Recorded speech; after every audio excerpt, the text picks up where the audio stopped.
શૌર્યનું સિંધુ એ મેળાનું કંઈક નામ છે. આ કપચી ઝીણી ઝીણી નાખેલી છે. શું કામ મને ખબર કે અત્યારે વરસાદનો માહોલ છે, બરાબર. રાજકોટના મેળાની અંદર આજે બે કંઈક નવી રાઈડું છે ને, એ અમને ખાસ અલગ જોવા મળી.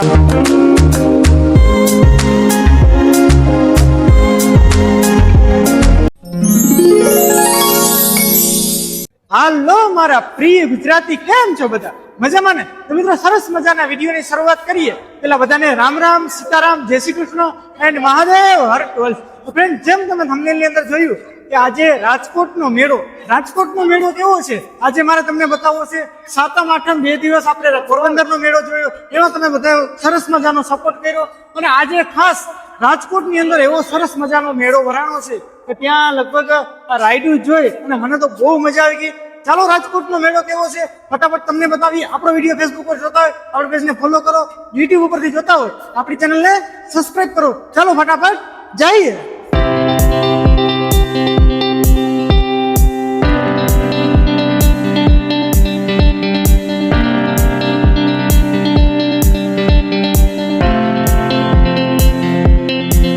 ફ્રેન્ડ્સ, આપણે પહોંચી ગયા મેળાની અંદર અને એન્ટ્રી કરતા જ જે મેઇન ગેટ છે અહીંયા, ત્યાંથી એન્ટ્રી કરીએ ને આપણે, તો એન્ટ્રી કરતા ત્યારે તો પછી ટ્રાફિક છે.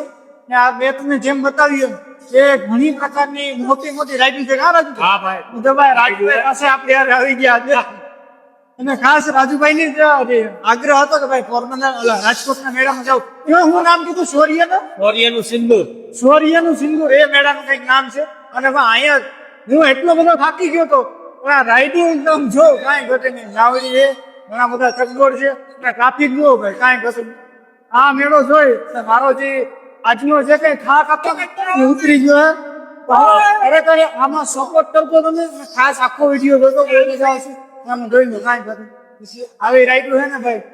આપણે માટીપુરના મેળામાં તો હજી આવી નથી શકતું, બરોબર. જો કાંઈ ઘટે નહીં. ટ્રાફિક પણ બહુ ઘટો હે, કાંઈ ઘટે નહીં. જો ભાઈ ના હાઈ ક્લાસ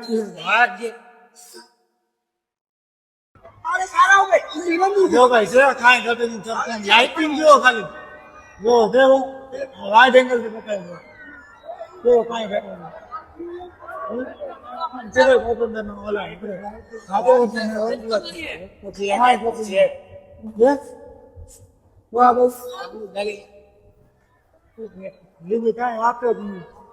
એટલી ઓડિયન્સ એટલી રાઈડ એટલી જો આ બધું જોઈએ આપણે તો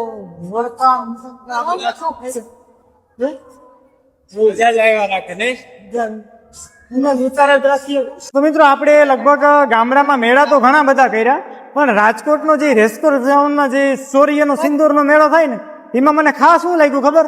અહીંયા તમે નીચે જો આ કપચી ઝીણી ઝીણી નાખેલી છે. શું કામ મને ખબર કે અત્યારે વરસાદનો માહોલ છે, બરાબર. ગમે ત્યારે વરસાદ આવે તો નીચે હે ને ગારો કેવું થાય નહીં અને લોકોના પગ બગડે નહીં. તો ખરેખર આ મેળાનો એક બેસ્ટ પાર્ટ મને લાગ્યો કે ખરેખર બેસ્ટ છે. અને પોલીસ તો એટલું બધું બંદોબસ્ત છે કે કાંઈ ઘટે નહીં. 100 મીટરે પોલીસની રાવટી, લાઇટિંગ, ખરેખર બધી વસ્તુ લગભગ તો બેસ્ટ લાગી.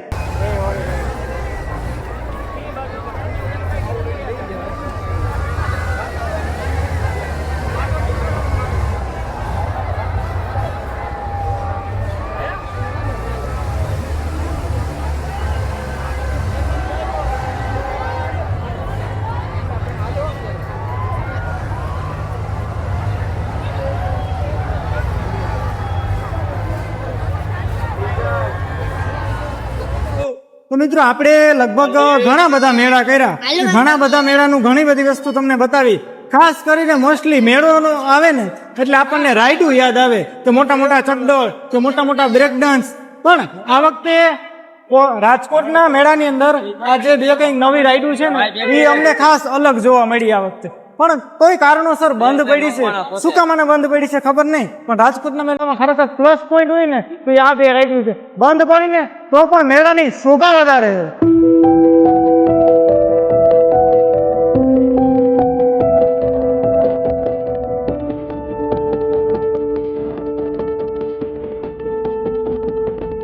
તો મિત્રો, આખો મેળો જોયો આપણે રાજકોટનો, અને બીજા પણ ઘણા બધા મેળા જોયા.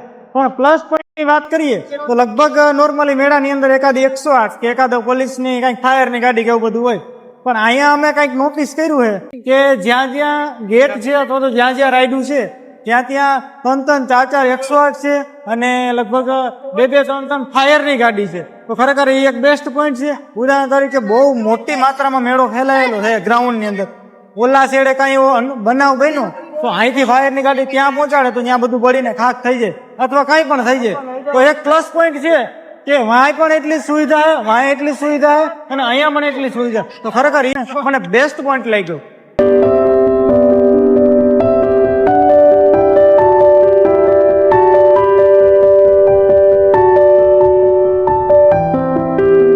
ફ્રેન્ડ્સ, આપણે રાજકોટના મેળા, સોરી પોરબંદર જ બોલાય છે કેમ કે હમણાં પોરબંદરનો મેળો એટલા દિવસથી કર્યો. રાજકોટના મેળાની અંદર ખરેખર ઘણા બધા એવા પ્લસ પોઈન્ટ મને લાગે છે કે મારે તમને ચોક્કસ બતાવવા જોઈએ અને ખરેખર એ પોઈન્ટ જોઈ ને આપણે પણ એવું લાગે કે નહીં ખરેખર બેસ્ટ પ્લસ પોઈન્ટ છે. હું ખબર અહીંયા જુઓ કે ડોમ, કાંઈ આ ડોમ કઈ સ્પેશિયલ કોઈ કાર્યક્રમ માટે નથી કે કોઈ પ્રોગ્રામ માટે નથી, પણ માણસોને રેસ્ટ કરવા માટે થાય નાખે આખો ડોમ છે. અને અહીંયા જો માણસો રેસ્ટ પણ કરે છે, કાંઈ ઘટે નહીં. જો નાસ્તો કરે, રેસ્ટ કરે સ્પેશિયલી.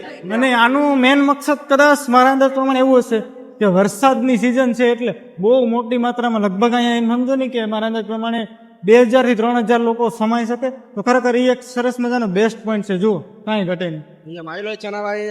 તો ભાઈ આખો મેળો જોયો આપણે અને મેળાની અંદર ઘણી બધી અવનવી વસ્તુઓ જોઈ.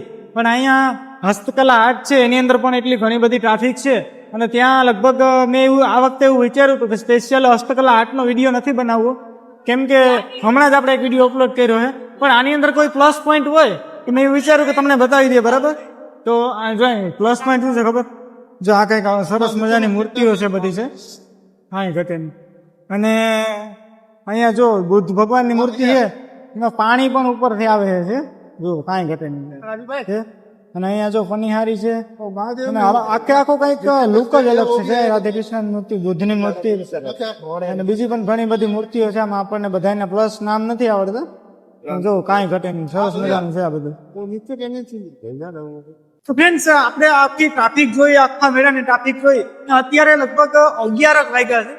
મને એક ઈ નો સમજાણું કે 11 વાગ્યામાં શું કામ મને મેળો બંધ કરાવ્યો. પણ તોય જુઓ આખી પબ્લિક છે ને રાઈડું બંધ થઈ ને રાઈડું બંધ કરાવી દીધી, રાઈડું બંધ થઈ ગઈ. 11 વાગ્યા મેળો બંધ કરાવી દીધો. મેળો બંધ થયા પછી આખી પબ્લિક જુઓ બધી નીકળી ગઈ છે. એકદમ ચક્કા જામ કરી દીધું, બહાર આખા રોડ બ્લોક કરી દીધા છે. આમ જુઓ તમે, જ્યાં જોવો ત્યાં ટ્રાફિક ટ્રાફિક ને ટ્રાફિક.